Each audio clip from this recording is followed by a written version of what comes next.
আসসালামু আলাইকুম রহমতুল্লাহি ওবরাকাতু। যত সময় আলোচনা শুনবো, আলোচ্য বিষয় হলো জুলুম। আপনারা বলুন তো, আলোচ্য বিষয় কি? জুলুম। তো জালেম কাকে বলে, কিভাবে জুলুম হয়ে যায়, জালেমের দ্বারা দিনের খেদমত হয় কি না, জালেম জুলুম করতে করতে এমন এক জায়গায় পৌঁছে যায় সে মনে করে আমি সেরা, আমি ওয়ালিন ওয়াল, আমি যা বলবো তাই। কিন্তু এর মধ্যেই যে তার পতন ঘটে যাবে এটা জালেম বুঝতে পারে না। ভাইরা রে আমার, সাপোজ মনে করুন আমার কোনো বোন, আমার কোনো মা দিলকে নরম করে আল্লাহর প্রতি আকর্ষিত হয়ে কোরআনের মাহফিলে এসেছে, বোরকা পরে আসেনি, হেজাব পরে, সালোয়ার কামিজ পরে, অথবা চেহারাটা উন্মুক্ত রেখে এরপরে মাহফিলে এসেছে। বোন, আপনি আপনার নিজের উপরে জুলুম করলেন। কারণ আল্লাহ রব্বুল আলামিন এ কথা বলে নাই। আসুন দেখি কোরআন কি বলে। ইয়া আইয়ুহান নাবিয়্যু কুল লিআজওয়াজিকা ওয়া বানাতিকা ওয়া নিসাইল মুমিনিন ইউদনিনা আলাইহিন্না মিন জালাবিবিহিন। আল্লাহ রব্বুল আলামিন নবীকুলের সম্রাট শিরোমণি নবী আলাইহিস সালাতু ওয়াস সালাম, তাকে আল্লাহ রাব্বুল আলামিন নির্দেশ দিলেন, ও নবী আপনি জানিয়ে দিন গোটা দুনিয়ার মোমেন, তাদের স্ত্রী, তাদের কন্যা এবং আপনার পত্নী, এদের সকলকে বলে দিন এরা যদি বাহির থেকে, বাসা থেকে যখন বের হবে, বের হবার পরে তারা যেন জেলবাব ইউজ করে, ওভারকোট ব্যবহার করে এরপরে যেন তারা বের হয়। পোশাক একটা, পোশাকের উপরে আর একটা পোশাক বা ড্রেস ব্যবহার করা। আমাদের মা বোনেরা বাসার মধ্যে যেটা ব্যবহার করেন ওটা আমরা বুঝি, জানি, ড্রেস। আল্লাহ বলেছেন এই ড্রেসের উপর আর একটা চাদর, আমরা যেটা বোরকা হিসাবে জানি বা বুঝি, এটা পরো, পরে এরপরে তুমি বেরিয়ে এসো। এতে করে কি হবে?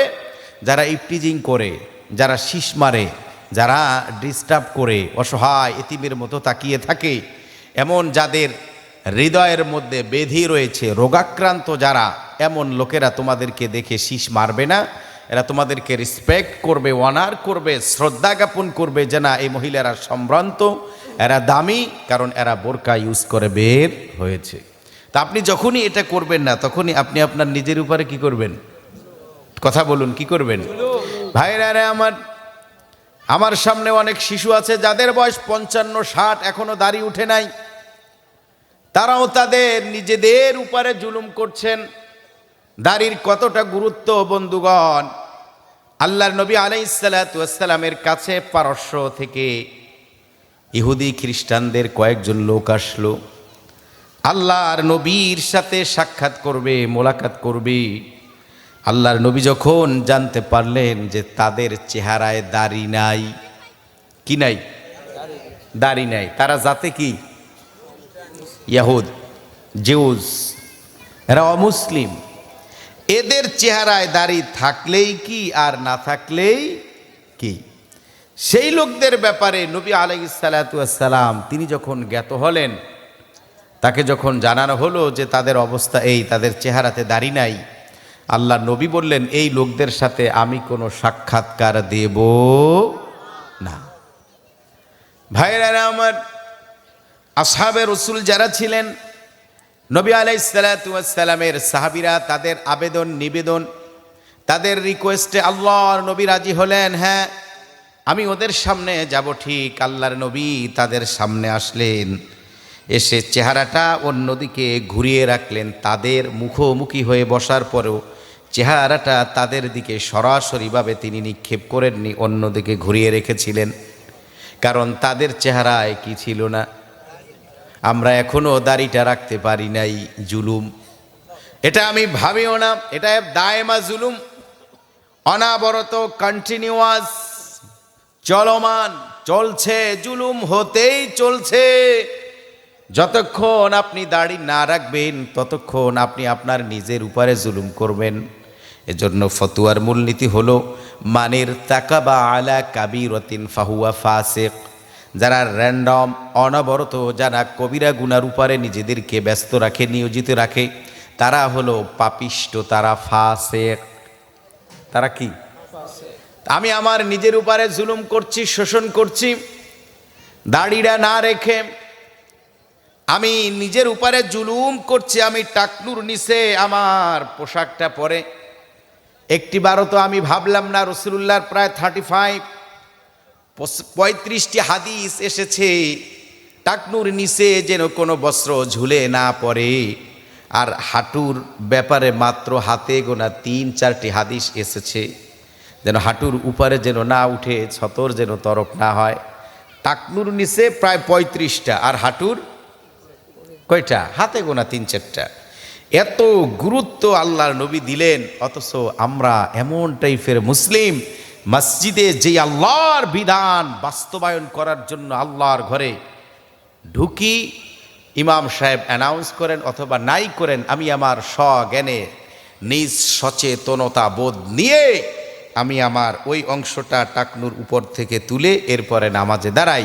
তার মানে আমাদের কনফিডেন্স, আমাদের বিশ্বাস, আল্লাহ মসজিদে থাকলেও মসজিদের বাহিরে আমাদের আল্লাহ নাই। কেমন? যদি এটা হতো তো আপনি আল্লাহর সাথে কি স্বীকৃতি দিলেন? ভাইরা আমার, কোরআন কি বলে? ইয়্যাকা না'বুদু ওয়া ইয়্যাকা নাস্তাঈন। শুধুমাত্র কারি দাসত্ব করি? আল্লাহর। আমরা নিজেরাই বলছি আল্লাহ শুধুমাত্র তোমারই গোলামি করি। তোমারই গোলামি করার মানে তুমি ছাড়া আর অন্য কারো পূজা পার্বণ ইবাদত বন্দিগি আমরা করি না। আমাদের এই কথার কাজে বাহিরের কর্মের সাথে আমাদের কোনো মিল নাই। আছে? তো ওই অংশটা চলে যাবে জাহান্নামে। ওই পোশাক যারা পরিধান করবে, এই ধরনের পোশাক বানানো হারাম। এই ধরনের টেইলার খলিফার কাছে যাওয়াও হারাম, যে আপনাকে এই ধরনের পোশাক বানিয়ে দিবে। কেন দিবে? আসুন দেখি কোরআন কি বলে, কেন হারাম হলো। ওয়ালা তাআওয়ানু আলাল ইসমি ওয়াল উদওয়ান। তোমরা পরস্পর একে অপরকে অন্যায় কাজে সাহায্য করো না। আপনি টাকনুর নিচে প্যান্ট আপনি পরবেন, এজন্য টেইলারের কাছে, খলিফার কাছে গেলেন, আপনি আমার এটা বানিয়ে দিন। সে আপনাকে বানিয়ে দিয়ে সাহায্য করলো অর্থের বিনিময়। এটা করার কারণে আল্লাহ রব্বুল আলামিন তাকেও ধরবেন। এইগুলো যে গুনাহ, এটা যে অন্যায়, এটা যে শোষণ, এটা যে জুলুম, এটা যে নিজের সাথে প্রতারণা করা, আদৌ আমরা তা বুঝিই না। ভাইরা আমার, এজন্য আমরা যেন আমাদের নিজেদের উপরে জুলুম না করি।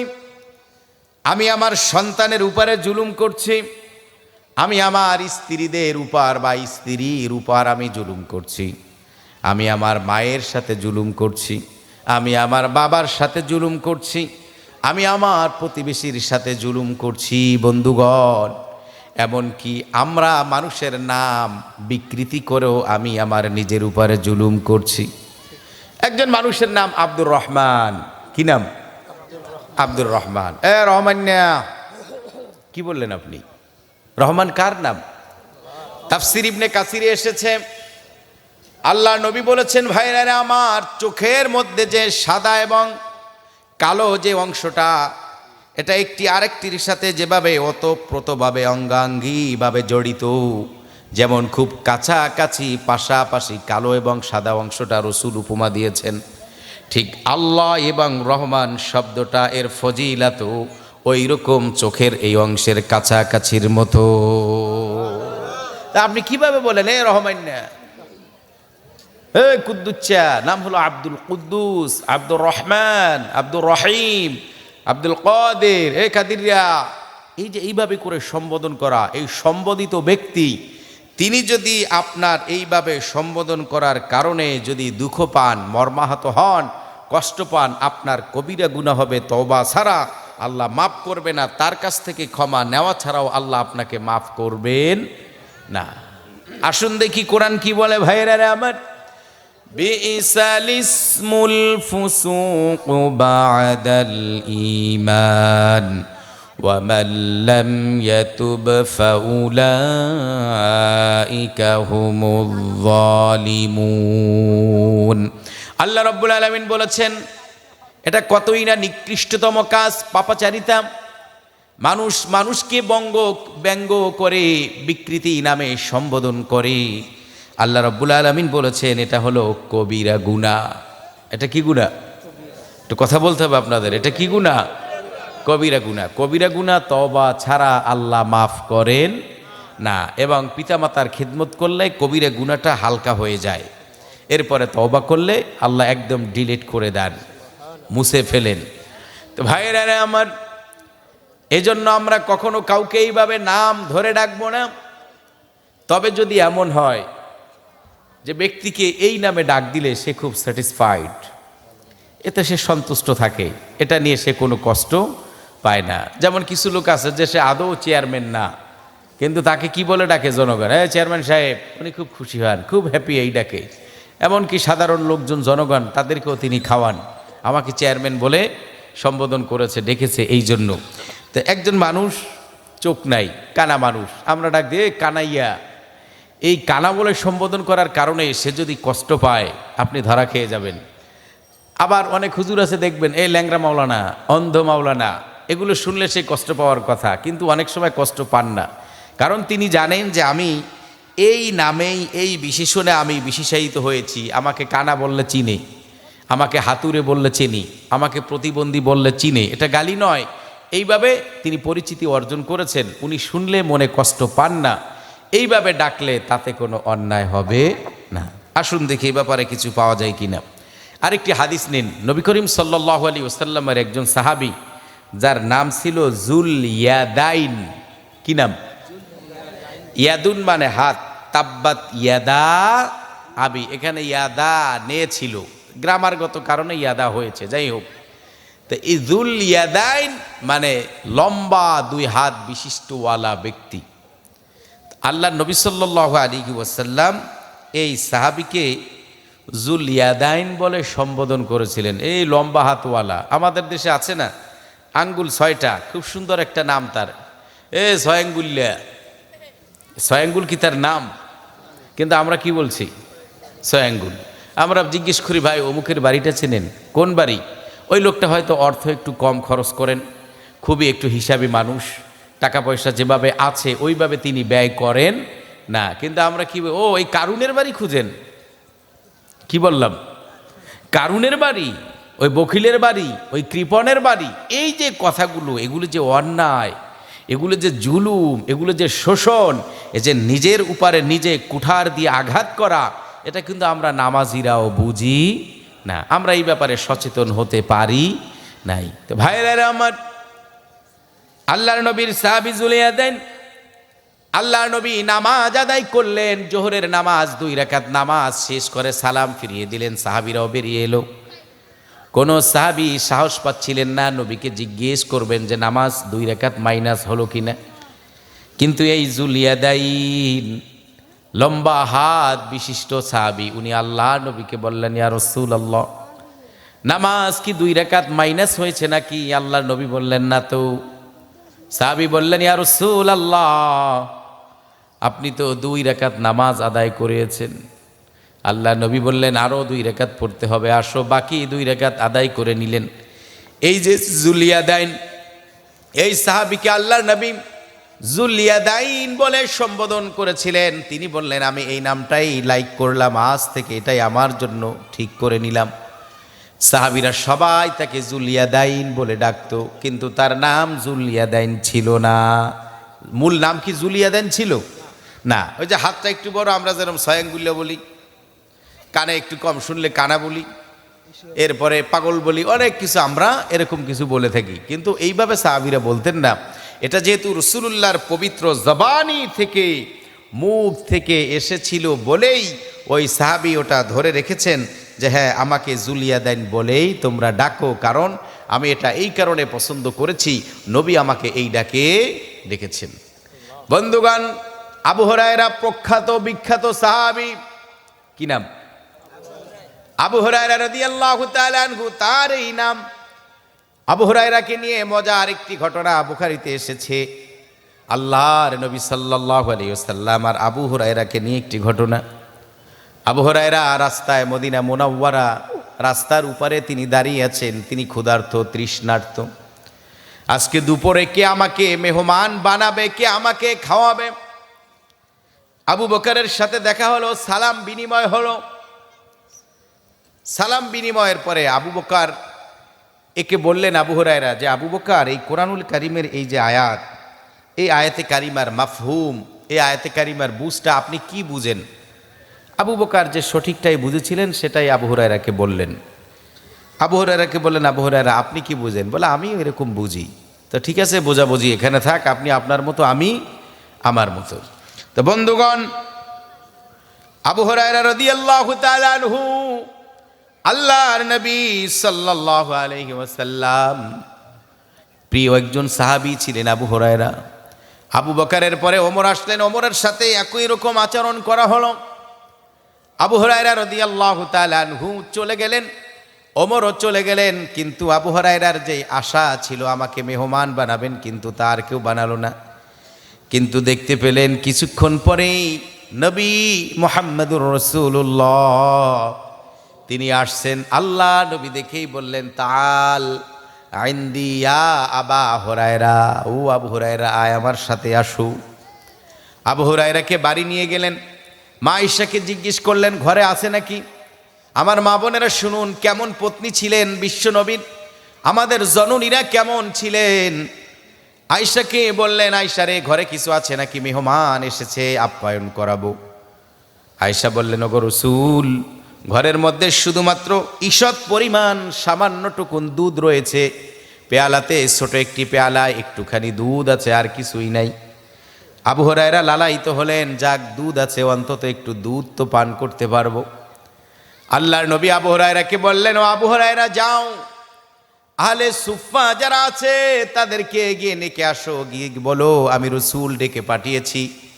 আবু হুরায়রার চেহারাটা মলিন হয়ে গেল, যে ভাগ্যে আর দুধও হবে না, কারণ 17 জন সাহাবী আর আমি একজন 18 জন, সামান্য একটু দুধ, এক পেয়ালাও না। এতজন লোক আমরা কি করে পান করব? ভাইরারে আমার, আল্লাহর নবীর নির্দেশ, হুকুম, এটা মানতে হবে। আবু হুরায়রা এসে 17 জন আহলে সুফফা ভাইদেরকে নিয়ে আসলেন, এসে বললেন, চলো, আল্লাহর নবী তোমাদেরকে যেতে বলেছেন, খাবার আছে। আবু হুরায়রার কলিজা ফেটে যায় যে আমি তো ক্ষুধার্ত। আল্লাহর নবী আবু হুরায়রাকে বললেন, এক একজনকে সিরিয়ালি তিনি দুধ পান করাচ্ছেন। আবু হুরায়রা যখন দেখলেন পাত্রের যে পরিমাণ দুধ তা অবশিষ্ট থেকেই যাচ্ছে, সাহাবীরা পরিতৃপ্তি সহকারে পান করছে, দুধ মোটে কমছে না। বরকত দিলেন কে? আসুন দেখি কোরআন কি বলে। ফাইন্দাল্লাহি মুবারাকাতান তাইয়্যিবা, আল্লাহ বলেন আমি আল্লাহর হাতেই রয়েছে বরকত, আমি আল্লাহ বরকত দিলেই এমনই হয়। তো ভাইরা আমার, 17 জন সাহাবীরা পরিতৃপ্তি সহকারে পান করলেন। আল্লাহর নবী এবার বললেন, ইশরিবিয়া আবা হুরায়রা মিন হাদা, ও আবু হুরায়রা তুমি এই পাত্র থেকে এখন পান করো। আবু হুরায়রা লজ্জিত হলেন, পান করলেন। আবু হুরায়রাকে আল্লাহর নবী সেকেন্ড টাইম বললেন, আর একবার মারো, ওয়ান মোর। দ্বিতীয়বারও তিনি পান করলেন। আল্লাহ নবী তৃতীয়বারও বললেন, আরও একবার পান করু। তৃতীয়বারও পান করলেন। রসুল বললেন, আরও একবার। আবু হুরায়রা বলেন, আল্লাহে ইয়া রাসূল আল্লাহ, আল্লাহর নামে কসম করে বলি, আমার পেটের মধ্যে আর সামান্যটুকুন জায়গা খালি নাই। ভাইরা রে আমার, আবু হুরায়রা রাদিয়াল্লাহু তাআলা আনহু দুধ পান করলেন, 17 জন সাহাবীরাও পান করলেন। দুধ যা ছিল তাই পাত্রে পড়েছিল। বরকত দিলেন কে? তাবারাকাল্লাযী বিয়াদিহিল মুলকু ওয়া হুয়া আলা কুল্লি শাইইন কাদির, যার হাতে ক্ষমতা তার হাতে বরকত, তিনি বরকতময় সত্তা। ক্ষমতা রস করা এখন তো কবিরা গুনাহ, এজন্য ওদিকে যাই না। তো ভাইরা রে আমার, যেই কথা বলছিলাম, জুলুম আমরা কিভাবে করি। আবু হুরায়রা রাদিয়াল্লাহু তাআলা আনহু, আল্লাহ নবী একদিন দেখলেন যে বিড়ালের শাবক বাচ্চা, এগুলো নিয়ে আবু হুরায়রা চাদর মুড়ি দিয়ে এইভাবে করে রাসূলুল্লাহর সামনে আসছিলেন। আল্লাহ রসুল দেখেই তখন মজা করে বললেন, ইয়া আবা হুরায়রাতা, ও বিড়াল ছানার বাবা, আবু হুরায়রার কাছে এই নামটা এতটা পছন্দনীয় হলো যে রসুল আমাকে বিড়াল ছানার বাবা বলেছেন, তো আজ থেকে আমি আমার জন্য এই নামটাই ধরে নিলাম। সবাইকে বললেন যে তোমরা সবাই আমাকে আবু হুরায়রা বলবা। এজন্য হাদিসের সনদে যত জায়গায় তার কোনো জায়গায় আব্দুল্লাহ, মূল নাম আব্দুল্লাহ, আরও কয়েকটা নাম ছিল, কোনো জায়গায় আব্দুল্লাহ পাবেন না। সব জায়গায় ওয়ান আবি হুরায়রা রাদিয়াল্লাহু, ওয়ান আবি হুরায়রা রাদিয়াল্লাহু তাআলা আনহু ক্বাল ক্বালা রাসূলুল্লাহ সাল্লাল্লাহু আলাইহি ওয়াসাল্লাম। তো এখন ওই নামেই তিনি খুব আনন্দিত হন, কারণ রসুল আমাকে এই নামে সম্বোধন করেছিলেন, এজন্য আমি এই নামটাই চুজ করেছি। তো এইরকম যদি কারো হয় যে কাউকে ল্যাংরা বলে, লুরো বলে, হাতুরে বলে, তারপরে এই জাতীয় নাম বলে ডাকলে যদি খুশি হয়, সন্তুষ্ট হয়, তাকে ডাকায় কোনো ক্ষতি নাই। তো ভাইরা আমার, জুলুম তো আমরা কতভাবে আমরা আমাদের নিজেদের উপর জুলুম করি। আমার বোন আমার বাবার সম্পত্তি পাবে, আমি ভাই বেঁচে আছি, বিভিন্ন বাহানা সামনে রেখে অজুহাত উত্থাপন করে। তোমার ছেলে শহরে এসে 4 মাস লেখাপড়া করেছে, আমার বাসায় খেয়েছে, এরপরে আসা যাওয়া, রিক্সা ভাড়া, যা খরচ, এবারে যে হিসাব করে দেখলাম মেইন রোডের পাশে যে 2 শতক জায়গা, ওই জায়গায় তুমি আর দাবি করতে পারো না যে পরিমাণ অর্থ আমি তোমার ছেলের পিছনে খরচ করেছি। এরকম আল্লাহওয়ালা হাজী সাহেব ভাইরা আছে না কুলাঙ্গার এই দেশে কিছু। বন্ধুগণ, এটা বোনকে ঠগালো না, নিজের উপরে এসে জুলুম করলো। এই বোন হাসরের ময়দানে আল্লাহ রব্বুল আলামিনের দরবারে মামলা দায়ের করবেন। আপনি বোনকে ঠকিয়ে, ভাইকে ঠকিয়ে, হক নষ্ট করে সেই টাকা দিয়ে আপনি ওমরা করেন, সেই টাকা দিয়ে আপনি মসজিদ মাদ্রাসা নির্মাণ করেন, সেই টাকা দিয়ে আপনি বছরে 3 বার ওমরা করতে যান। ফেরেশতারাও বিপদে, খবিস, তোর ওমরার তো দরকার নাই। কারণ আল্লাহর নবী বলেছেন আরাফার ময়দান, আরাফার ময়দানে গিয়ে যদি কেউ মনে করে আমার মনে হয় গুনাহ আছে, তাও গুনাহ হবে, এমন এক জায়গা। তো ভাইরা রে আমার, আল্লাহর নবী বলেছেন আরাফার ময়দানে গিয়ে আমার গোলামেরা, আমার উম্মতেরা হস্তদায় আসমানের পানে তুলে আমার আল্লাহকে ডাকে, আল্লাহ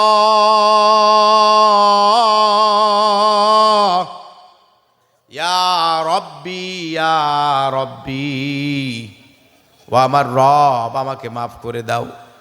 আল্লাহ নবী বলে, ও আমার উম্মতেরা শোন, আমার আল্লাহ ফান্না ইউস্তাজাবু লিযালিক, ওর ডাকের কিভাবে আল্লাহ রব্বুল আলামিন রেসপন্স করবেন, ওর ডাকের সাড়া আমার আল্লাহ কিভাবে দিবেন। ফান্না ইউস্তাজাবু লিযালিক, কিভাবে ওর ডাকের জবাব দিবেন। কারণ মাতআমুহু হারাম ওয়া মাশরাবুহু হারাম ওয়া মালবাসুহু হারাম, সে যে টাকা দিয়ে হজ করতে গিয়েছে, খানা পিনা, খাদ্য সামগ্রী খরিদ করেছে, সব হলো হারামের টাকা। হারামের টাকা গিয়ে হজে গেছে, আমি আল্লাহ ওর দোয়া কিভাবে মঞ্জুর করব। তার মানে কি বুঝলাম? হক নষ্ট করে, অন্যের উপরে জুলুম করে, এরপরে যদি কেউ হজেও যায়, আরাফার ময়দানে গিয়েও যদি আল্লাহকে ডাকেন, এই ডাকে আল্লাহ সাড়া দিবেন না, কারণ সে তার নিজের উপরে জুলুম করেছে। নিজের উপরে কি করেছে? তো ভাইরা রে আমার, নিজের উপরে জুলুম করা যাবে না, অন্যায় করা যাবে না। পোশাক আশাকে আমরা জুলুম করি, আমরা কথা দিয়ে মানুষের উপরে জুলুম করি। এই ছেলেটা দাঁড়াও, কে গাড়িতে? টিও নো, টিও সচিব, ও কি হয়েছে? একদম বিসিএস ক্যাডার। এই খোকা দেখি দাঁড়াও, দাঁড়িয়ে দিল, গাড়ি থামিয়ে। তোমার গাড়িটা তো বেশ দামি। হ্যাঁ কাকা, এই গাড়িটা সরকার আমাকে দিয়েছেন, আমি তো এখন একজন আপনাদের দয় অফিসার। তাই ও তোমার বাবা না আমাদের বাড়িতে কাজ করতো, তুমি না ভাতের মার নেওয়ার জন্য পাত্র নিয়ে আসতা। এরকম হয় কি না? কাকে বলল? সরকারের তালিকায় যার নাম আছে এরকম একজন ব্যক্তিকে, উল্লেখযোগ্য একজন ব্যক্তি, যাকে গভর্নমেন্ট ফোন দেন, গাড়ি দেন, বাসা বাড়ি দেন, ভাতা দেন, চলাফেরার খরচ দেন এবং সিকিউরিটি দেন, কত কিছু দেন, এরকম একজন মানি সম্মানিত লোক।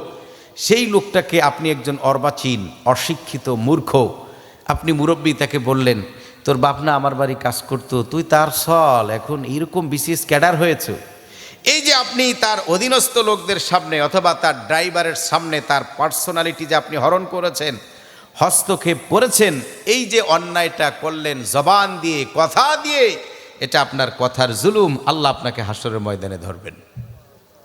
কেন তুমি এই ভাষায়, বিষাক্ত ভাষায়, দূষিত ভাষায়, কলুষিত ভাষায়, জঘন্য ভাষায়, নিকৃষ্ট ভাষায় কেন তুমি তাকে হিট করলে?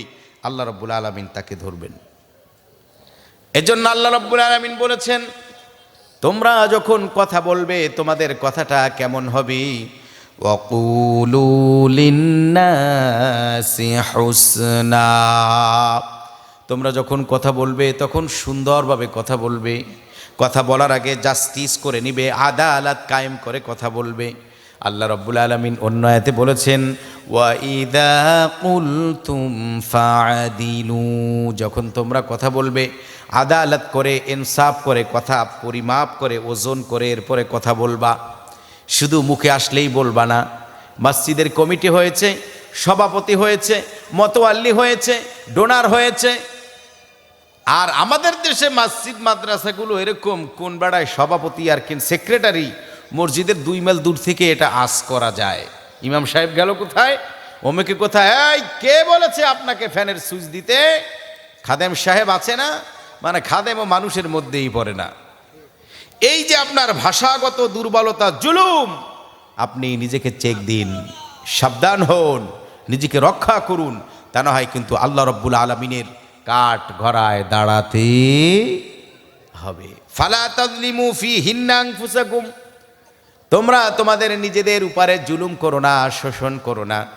আমরা কথা দিয়ে জুলুম করি। ভাইরা রে আমার, ওই যে যুবকটাকে জুলুম করলো, আল্লাহ রাব্বুল আলামিন হাসরের ময়দানে মামলা দায়ের করবেন।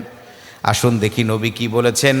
ইন্নাল মুফলিসা ইয়াতি ইয়াউমাল কিয়ামাতি বিসসালাতি ওয়াজ যাকাত, আল্লাহ নবী জানিয়েছেন হাসরের ময়দানে দেউলিয়া নিঃস্ব ব্যক্তি উঠবে।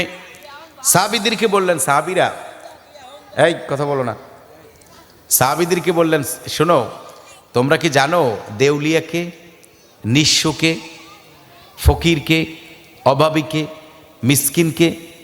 আসহাবে রাসূলরা তারা ছিলেন খুবই বিনয়ী, জানলেও তারা বলতেন না, বলতেন আল্লাহু আ'লামু ওয়া রাসূলু, আল্লাহ এবং তার রসুল তারাই সর্বাধিক জ্ঞাত, তারাই ভালো জানেন, আমরা অতটা জানি না।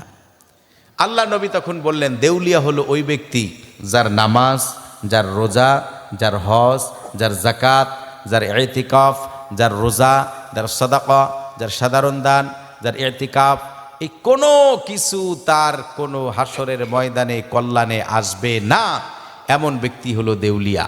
ইন্নাল মুফলিস ইয়াতি ইয়াউমাল কিয়ামা, এই অসহায় ব্যক্তি, নিঃস্ব ব্যক্তি, দেউলিয়া ব্যক্তি হাসরের ময়দানে আসবেন। আর ওই যে লোকটাকে যার মানহানি করা হয়েছিল, কথা দিয়ে রিক্সাওয়ালাকে বললেন, এ বেটা ছোট লোক, এই জন্য তো তুই রিক্সা চালিয়ে খাইস, খয়রাতির জাত, ফকিরের জাত। আরে আল্লাহর কালাম বলে, তুই ফকির, তোর বাপ ফকির, তোর নেতা ফকির, তোর পীর ফকির, তুই ফকিরের বাচ্চা, ফকিরের জাত। এটা কার কথা? আসুন দেখি কোরআন কি বলে। ইয়া আইয়ুহান নাসু আনতুমুল ফুকারাউ ইলাল্লাহ, ও পৃথিবীর মানুষেরা, তোমাদের পরিচয় হলো তোমরা সবাই ফকির, ফকিরের বাচ্চা, ফকিরের জাত। শুধুমাত্র অমুখা ফেকি ধনী আমি কেবলমাত্র আল্লাহ। ধনী কি?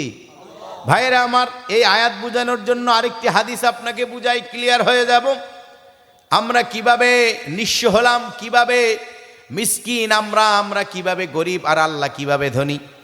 একটি হাদিস আপনারা শুনুন। হাসরের ময়দানে আল্লাহ রাব্বুল আলামিন এক বান্দাকে 500 বছর ইবাদত করেছিল, এর বিনিময়ে আল্লাহ জান্নাত দিবেন। কি দিবেন? কত বছরের ইবাদতের বিনিময়ে? আছেন তো আপনারা আমার সাথে? কত বছর? 500 বছর। 500 বছরের ইবাদতের বিনিময় আল্লাহ রাব্বুল আলামিন এটা এক্সচেঞ্জ করবেন। বিনিময় হবে যে তোমার ইবাদত আর আমার জান্নাত। 500 বছর ইবাদত করার পর আল্লাহ যখন ফেরেশতাকে বলবেন, ফেরেশতারা আমার এই গোলামকে আমার আপন কৃপায়, দয়ায় একে জান্নাতে নিয়ে যাও, বান্দা তখন আপত্তি জানাবেন, আল্লাহ আপনার সাথে তো আমার এরকম কোনো চুক্তি ছিল না, এরকম কোনো অঙ্গীকার ছিল না যে আপনার রহমত নিয়ে আমার জান্নাতে যেতে হবে। আপনার সাথে আমার কথা ছিল, কি কথা ছিল দেখুন কোরআন কি বলে, ইন্নাল্লাযীনা আমানু ওয়া আমিলুস সালিহাতি কানাত লাহুম জান্নাতুল ফিরদাউসি নুজুলা। ইমানের পাশাপাশি যারা আমলে সালেহ করেছে তারা জান্নাতুল ফেরদাউস পাবে, আল্লাহ তোমার ঘোষণা। তা আমি তো ইমানদার ছিলাম, এরপরে আমলে সালেহ যা ছিল সব আমি করেছিলাম, এখন আবার তোমার অনুগ্রহ কেন? এটা তো তোমার কথা যে আমল করো, ইমান আনো, আমল করো, বিনিময় কি পাবে? একটু কথা বলুন। জান্নাত পাবে। তো আমি তো জান্নাত পাবো, ভালো কাজ করছি, তুমি জান্নাত দিবা, এখন আবার তোমার কৃপা, তোমার অনুগ্রহ, এগুলো আমি কেন নিতে যাব? আল্লাহ বলবেন, হ্যাঁ কথা তো যৌক্তিক, তো ঠিক আছে, তোমাকে আমি যে এই দুটো চোখ দিয়েছিলাম, কি হাদিস কি দিয়েছিলাম, এই চোখের আজকে বিনিময় দিয়ে যাও। তো বান্দা তখন থ মেরে যাবে, লা জবাব হয়ে যাবে, কোনো আনসার করতে পারবে না। আল্লাহ রাব্বুল আলামিন বলবেন, বিষয়টা তো তোমার আর আমার, বাইনি ও বাইনাক, তোমার আর আমার মাঝে। তো ঠিক আছে, তোমার এই যে 500 বছরের ইবাদত, এটা আমি 2টা চোখের বদল করে নিলাম, এর বিনিময় তোমার 2টা চোখ দিছিলাম, 500 বছর ইবাদত করছিলা, ঠিক আছে, এখন আর কিছু আছে? আল্লাহ বলবেন, এবার তোমার 2 হাত দিয়ে 500 বছর তুমি যা উঠিয়েছিলে, ধরেছিলে, তুমি একটিবার চিন্তা করলে না তোমার হাতের আঙ্গুলগুলো আমি আল্লাহ সমান করি নাই? যদি হাতের আঙ্গুলগুলো একই রকম, এই বড় সাহেবের মিডল ক্লাসে যিনি আছেন ওনার মতো যদি সব আঙ্গুলগুলো এইভাবে করে দিতেন, আমরা কোনো কিছু ধরতে পারতাম না, আমরা কিছু তুলে নিয়ে মুখে দিতে পারতাম না। আঙ্গুলগুলো এইভাবে একাকার করে দেননি, মিশিয়ে দেননি, একটাবারও কি ভাবলা না আমি আল্লাহ তোমাকে 6টা আঙ্গুলও তোমাকে দেইনি, 5টা আঙ্গুল দিয়েছি, একটা আঙ্গুল কমিয়ে মাইনাস করে 4টা আঙ্গুলও তোমাকে দেই নাই, 5টা আঙ্গুল দিয়েছি, তোমার যে সৌন্দর্য সেটা আমি বজায় রেখেছি। তা আমি আল্লাহ যে তোমাকে এই নেয়ামত দিলাম, 2টি হাত দিয়েছি, এই হাতের তুমি বিনিময় দিয়ে যাও। বান্দা জবাব দিতে পারবে না। আল্লাহ রাব্বুল আলামিন বলবেন, তোমাকে যে আমি এই কান দিলাম, এই কান দিয়ে তুমি কত কিছু শ্রবণ করেছিলে দুনিয়ায় থাকা অবস্থায়, আজকে এই কানের যে বিনিময় এটা তুমি দিয়ে যাও। বান্দা দিতে পারবে না। আল্লাহ রব্বুল আলামিন বলবেন, তোমার দেহের মধ্যে আমি রব্বুল আলামিন যেই কলব দিয়েছিলাম, অন্তরটা দিয়েছিলাম, সেই কলবের তুমি মূল্য দিয়ে যাও। বান্দা দিতে পারবে না।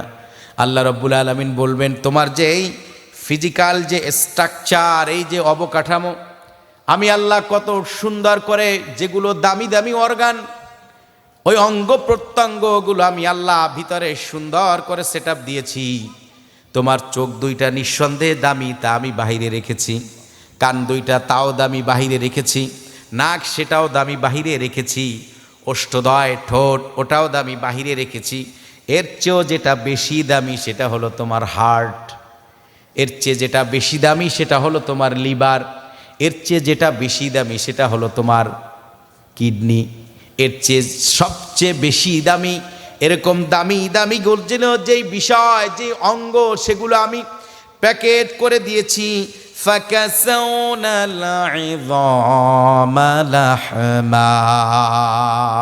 গোশত দিয়ে, স্কিন দিয়ে, ত্বক দিয়ে আবরণ ফেলে দিয়েছি। আর এগুলো আমি সংরক্ষণে রেখেছি, সংরক্ষিত জিনিস। একবারও কি ভাবলা না, যদি তোমার কলিজাগুলো বুকের উপরে এইভাবে দিতাম, কিডনি 2টো যদি বাহিরে দিতাম, কুকুর তোমাকে মুহূর্তের মধ্যে অ্যাটাক করত। কুকুর যদি দেখতো যে বুকের উপরে কলিজা ঝুলে, ও কি করতো? আমাদেরকে ছেড়ে দিত।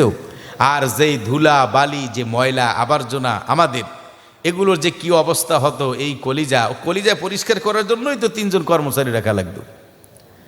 ভাইরা রে আমার, আল্লাহ রাব্বুল আলামিন এমনটি করেন নাই। আল্লাহ এবার কোরআনে কি বলে শুনুন, আল্লাযী খালাকাকা ফাসাওয়াকা ফাআদালাক ফি আইয়ি সূরাতিন মা শাআ রাক্কাবাক। ও আমার গোলাম, একটু খেয়াল করে দেখো, লক্ষ্য করে দেখো, আল্লাযী খালাকাকা ফাসাওয়াকা ফাআদালাক, তিনি সেই সত্তা যিনি তোমাকে সৃষ্টি করেছেন, সৃষ্টি করার পরে সুন্দর করে বিন্যাস করেছেন, তোমাকে সাজিয়েছেন। কোন জায়গায় তোমাকে লিভার দিতে হবে, কোন জায়গায় তোমাকে হার্ট দিতে হবে, কোন জায়গায় তোমাকে চক্ষুদয় দিতে হবে, কোন জায়গায় তোমাকে কান দিতে হবে, কোন জায়গায় তোমাকে নাসিকা দিতে হবে। নাকটা যদি আল্লাহ পিঠের মধ্যে মেরুদণ্ডের উপরে দিতেন কি অবস্থা হতো? চোখ যদি মাথার উপরে দিতেন কি অবস্থা হতো? আল্লাহ রাব্বুল আলামিন বলেন, না, আমি এভাবে তোমাকে সৃষ্টি করি নাই, আমি তোমাকে আমার নিজ হাতে সুন্দর করে সুন্দর অবয়ব দিয়ে আকৃতি দিয়ে আমি তোমাকে সৃষ্টি করেছি। তুমি কি বুঝলে না? তো ভাইরা আমার, ওই ব্যক্তি যখন বলবে আল্লাহ 500 বছর ইবাদত করেছি, জান্নাত দিবা, রহমত কিসের আবার তোমার? আল্লাহ বলবেন তোর হাতের ওইটা দিয়া দে, তোর পায়ের মূল্য দিয়ে দে। পা দিয়ে কত হাজার কিলোমিটার জীবনে তুমি হেঁটেছো, পায়দাল করেছো, আজকে সেই মূল্যটা দিয়ে যাও। তখন বান্দা দিতে পারবে? কথা কয় না ভাইরা আমার, পারবো না। ও যুবকেরা, তুমি তোমার হাত দিয়ে কি অপরাধগুলো করছো? কোন নেতার উস্কানিতে, কোন নেতা তোমাকে সাহস দিয়েছে এজন্য অন্য ঘরের রূপসী সুন্দরী আমার বোনটাকে কিডন্যাপ করে তার হাতে তুলে দিয়েছো? অন্যের জমি তুমি দখল করেছো, অন্যের জায়গা তুমি তুমি দখল করে দিয়েছো, মাছগুলো মেরে ফেলেছো বিষ ঢেলে। একবারও কি তুমি আল্লাহকে ভয় করলে না যে আমার আল্লাহ এটা অন দ্য রেকর্ড করে রেখেছেন, এটা ভিডিও করে রেখেছেন, আল্লাহ রব্বুল আলামিন এটা দিয়ে আমাকে একদিন ধরবেন? তুমি এই জুলুম তোমার নিজের উপরে কেন করলে? অন্যের কথা মতো তুমি অন্যের মাছগুলো তুমি কেন মারলে? অন্যের কথা মতো আরেকজন নারীকে কেন তুমি তুলে নিয়ে আসলে? তো ভাইরা রে আমার, আমরা যেন আমাদের নিজেদের উপরে কোনো ধরনের জুলুম না করি, শোষণ না করি। আল্লাহ রব্বুল আলামিন হাসরের ময়দানে ওই জালেমদেরকে ধরে ফেলবেন। যারা জুলুম করেছিল, জুলুমবাজ যারা, তাদেরকে আল্লাহ ধরবেন। এই যে অর্গানের কথাগুলো বললাম, এই যে অঙ্গের কথাগুলো বললাম, এর পাই পাই হিসাব আমার আল্লাহর কাছে দিতে হবে। আসুন দেখি কোরআন কি বলে। ইন্নাস সামআ ওয়াল বাসারা ওয়াল ফুআদা কুল্লু উলাইকা কানা আনহু মাসউলা। নিশ্চয়ই আমি আল্লাহ তোমাদেরকে কান দিলাম, তোমাদেরকে আমি আল্লাহ এই দৃষ্টিশক্তি আলো দিয়েছিলাম, আমি রব্বুল আলামিন তোমাদেরকে অন্তর দিয়েছিলাম। এই যে 3টি দামি দামি যে অর্গান, এই ব্যাপারে তোমাদের প্রত্যেককেই জবাবদিহিতা করতে হবে আমি আল্লাহর সামনে।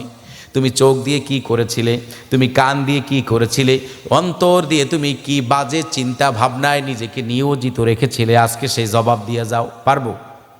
সম্ভব হবে?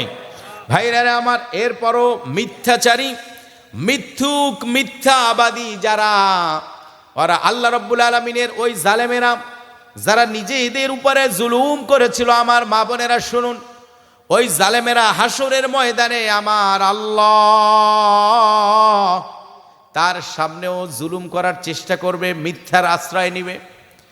আল্লাহ রব্বুল আলামিন বলবেন, ও জালেম, তুমি তো অনেক অপরাধ করেছো, অন্যায় করেছো, অনেক সাক্ষী তোমার আছে। কি আছে? অনেক তোমার সাক্ষী আছে। তো বন্ধুগণ বলবেন যে অনেক সাক্ষী তোমার রয়েছে, এখন ওই সাক্ষীদেরকে আনয়ন করা হবে আর তারা সাক্ষ্য প্রদান করবে। বলো, তোমার এরকম কেউ আছে নাকি যে তুমি যাদেরকে বিশ্বাস করো এরা তোমার পক্ষে অথবা সঠিকটা সাক্ষ্য প্রদান করবে? তখন ওই জালেম অপরাধী সে বলবে, রব্বুল আলামিন আছে। কে আছে? আমার আত্মীয় আছে। কে আছে? আত্মীয় বউ হতে পারে, সন্তান হতে পারে, বেয়াই হতে পারে, ভাই হতে পারে। আল্লাহ রব্বুল আলামিন ওই ব্যক্তিকে আনয়ন করবেন, এরপরে বলবেন এই জালেমের ব্যাপারে তুমি সাক্ষ্য প্রদান করো, এ তোমাকে সাক্ষী মেনেছে। তখন ওই ব্যক্তি বলবে যে আল্লাহ, তোমার এই গোলামকে আমি দেখেছি এইরকম এরকম মানুষের উপরে জুলুম করত, তোমার এই গোলামকে আমি দেখেছি তার পছন্দনীয় প্রার্থীকে বিজয়ী করার জন্য দিনের কাজটা রাতের অন্ধকারে করেছিল। ওগো আল্লাহ, আমার এই হাতের আঙ্গুলগুলো এই কাজগুলো করেছিল, তোমার এই বান্দা এই কাজগুলো করেছিল, আমি আর সাক্ষী ছিলাম। যখন এই কথাগুলো বলবে আল্লাহ রব্বুল আলামিনের সামনে, ওই জালেমও বলবে, আল্লাহ আমার এই আত্মীয়র সাক্ষ্য আমি এটা মানি না। ও বলবে কি, আমি এই সাক্ষ্য, এই সাক্ষীরে আমি পছন্দ করো না, হবে না, এটা বাদ। তো কাকে মানো? আমার প্রতিবেশীকে মানি। আল্লাহ রাব্বুল আলামিন তখন প্রতিবেশীকে নিয়ে আসবেন। প্রতিবেশীকে নিয়ে এসে এরপরে বলবেন, তুমি এর ব্যাপারে কি জানো বলো, তোমাকে সাক্ষী মেরেছে, তুমি এবার সাক্ষ্য প্রদান করো। তখন সে বলবে, আল্লাহ, একে আমি দেখেছি এই জঘন্য কাজগুলো করত, এই বাজে কাজগুলা, এমন কোনো কর্ম ছিল না যেই কাজগুলো নোংরামি, বেহায়া, বেলাল্লাপানার কাজ, গুনাহের কাজ, অন্যায়ের কাজ, এই কাজগুলোর মধ্যে, সব কাজগুলোর মধ্যে একে দেখেছি। যখন এই কথাগুলো বলবে, কে বলবে? প্রতিবেশী। প্রতিবেশী বলবে, বলার পরে সে বলবে, না, আমি আমার এই প্রতিবেশীকে, ওই জালেম বলবে, আমি ওই প্রতিবেশীকেও সাক্ষী মানি না। কত বড় জালেম দেখেছেন? আল্লাহ কোরআনে বলেছেন, ফামিনহুম যালিমুল লিনাফসি, বান্দা তার নিজের উপরে জুলুম করে। ভাইরা আমার, এরপরে বলবেন, ওই অপরাধী, ওই জালেম, ওই গিল্টিও বলবে, আল্লাহ, প্রতিবেশীর সাক্ষ্য আমি মানি না, তো তুমি কাকে সাক্ষী হিসাবে মানো? সে বলবে, রব্বুল আলামিন, আমি ফেরেশতাদেরকে মানি। কাকে? একটু আমার দিকে তাকান, কাকে? বন্ধুগণ, ফেরেশতাদেরকে আনয়ন করা হবে। ফেরেশতারা আসার পরে তাদের যে রেকর্ড ছিল, কথা, সব কিছু তারা আল্লাহর সামনে তুলে ধরবেন। ইয়া ওয়াইলাতানা মালি হাযাল কিতাব লা ইউগাদিরু সগীরাতান ওয়ালা কাবীরাতান ইল্লা আহসাহা। হ্যাঁ, কেমন কিতাব, যেই কিতাবের মধ্যে নামাজ পড়তে গিয়ে অন্যের বড়ই গেছে ঢিল ছুঁড়ে ছোট একটা বড়ই খেয়েছিলাম, তাও তো দেখি এখানে আছে। আমার পছন্দের ব্যক্তিকে জিতানোর জন্য, বিপক্ষকে কুপকাত করার জন্য অসত্য, মিথ্যা, ডাহা, মিথ্যা কথাগুলো বলেছিলাম, পোস্টারিং করেছিলাম, ফেসবুকে লাইভ করেছিলাম, তাও তো দেখি আল্লাহ দেখাচ্ছেন। ভাইরা আমার, যখন এগুলো দেখানো হবে, সে বলবে, এগুলো মানি না, ফেরেশতাদেরটাও মানে না। আল্লাহ তখন বলবেন, ফেরেশতারও সাক্ষী তুমি মানো না, আত্মীয়কেও মানো না, প্রতিবেশীকেও মানো না, তবে কাকে মানবা? আমি আল্লাহ যদি সাক্ষ্য প্রদান করি, আমারটা মানবা? বলো, হ্যাঁ আল্লাহ, তোমার সাক্ষ্যটা আমি মানব। আল্লাহ রব্বুল আলামিন তখন বলবেন, হ্যাঁ, আমি তো তোমার ওই কাজের আমি সাক্ষী ছিলাম, তুমি যখন এই জঘন্য কাজটা করছিলে। আল্লাহর কালাম সেই সাক্ষ্য প্রদান করে। আল্লাহর ভাষায় শুনুন, ওয়ামা কুন্না তা'মালুনা মিন আমালিন ইল্লা কুন্না শুহুদা। ও পৃথিবীর মানুষেরা, তোমরা যা কিছু করো না কেন, তোমাদের সব কর্মের ব্যাপারে স্বয়ং আমি রব্বুল আলামিন নিজেই সাক্ষী। কে সাক্ষী? ও, আপনি যেই কোরআনের আলোকে নামাজ পড়লেন, সেই কোরআনের আলোকের এই নামাজের সাক্ষী কে? আপনি যাকে জাল ভোট দিয়ে নির্বাচন করলেন, সে ব্যাপারেও সাক্ষী কে? আপনি যে প্রতিবেশীর জায়গা, সীমানা চেঞ্জ করে দিলেন, সে ব্যাপারেও সাক্ষী কে? আপনি যে বোনের জায়গা আপনি ঠকিয়ে মেরে খেলেন, সে ব্যাপারেও সাক্ষী কে? আমার আল্লাহ। অতএব পার পাবার কোনো অবকাশ। আল্লাহ রাব্বুল আলামিনের ব্যাপারে এইবার ওই জালেম বলবে, আল্লাহ, তুমি যে আল্লাহর সাক্ষ্য প্রদান করলে, তোমার মতো আল্লাহর সাক্ষীও আমি বান্দা মানি না। আমার আল্লাহ তখন ওকে বলবেন, আল ইয়াউমা নাখতিমু আলা আফওয়াহিহিম ওয়া তুকাল্লিমুনা আইদিহিম ওয়া তাশহাদু আরজুলুহুম বিমা কানু ইয়াকসিবুন। আজ আমি তোর জবান বন্ধ করে দিলাম, তোর এগেইনস্টে তোর পা সাক্ষ্য প্রদান করবে, তোর হাত দিবে, শুধু হাত আর পা নয়, তোর শরীরের এই যে ত্বক, শরীরের স্কিন, এই চামড়া, এই চামড়াও পর্যন্ত তোমার বিরুদ্ধে সাক্ষ্য প্রদান করবে। অকালু লিজুলুদিহিম লিমা শাহিদতুম আলাইনা। ওই জালেমরা বলবে, এই চামড়া, তোমরা কিভাবে আমার বিরুদ্ধে সাক্ষ্য প্রদান করছো? তোরা তো আমারই অনুগত ছিলি। চামড়া তখন বলবে, এই স্কিন, ত্বক তখন বলবে, আল্লাহ আমাদেরকে কথা বলার শক্তি দিয়েছেন বলেই আমরা কথা বলার সুযোগ পাচ্ছি। ওয়া আখিরু দাওয়ানা আনিল হামদুলিল্লাহি রাব্বিল আলামিন। আসসালামু আলাইকুম ওয়া রাহমাতুল্লাহি ওয়া বারাকাতুহু।